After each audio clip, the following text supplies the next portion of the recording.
স্ত্রীর পক্ষ থেকে তালাক দিলে তালাক হবে কিনা। প্রিয় ভাই ও বন্ধুগণ, আমাদের সমাজে অনেক সময় দেখা যায় মা বোনদের পক্ষ থেকে ডিভোর্স দেওয়া হয় ফোনে অথবা সরাসরি।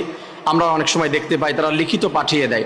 এক্ষেত্রে স্ত্রীর পক্ষ থেকে তালাক দিয়েছে, হাজবেন্ডের তালাক হয়ে গিয়েছে কিনা এটা বুঝতে গেলে দুইটা বিষয় বুঝতে হবে। এক নম্বর হচ্ছে আমাদের গভর্নমেন্টের যে রুলস রয়েছে, সেই ক্ষেত্রে যদি কোনো ছেলের ভিতরে কমতি থাকে, তার শারীরিক সমস্যা থাকে, মাদকাসক্ত থাকে, মারধর করে, যৌতুক চায় এবং হাজবেন্ড হচ্ছে তার ভরণ পোষণ দেওয়ার কোনো অ্যাবিলিটি নাই, সেক্ষেত্রে স্ত্রী তালাক দিতে পারে এবং সেটা দেওয়ার পরে হাজবেন্ড যদি সেটাই সিগনেচার করে সেক্ষেত্রে তার তালাক হয়ে যাবে। এটা হচ্ছে গভর্নমেন্টের রুলস।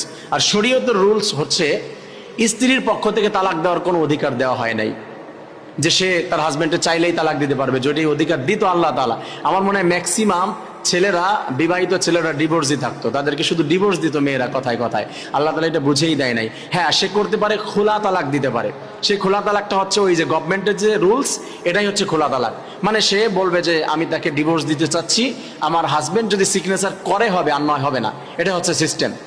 তা মনে হয় বিষয়টি ক্লিয়ার হয়েছে যে স্ত্রীরা তালাক দিতে পারবে না। ওই পর্যায়ে গিয়ে যদি শর্তগুলি পাওয়া যায় হাজবেন্ডের কাছে, সেক্ষেত্রে তারা তালাক দিতে পারবে, মানে চাইতে পারবে, তালাক দিতে পারবে না, তালাক চাইতে পারবে। দেন তার হাজবেন্ড যদি সিগনেচার করে, সেও এগ্রি হয়, তাহলে তালাক হয়ে যাবে।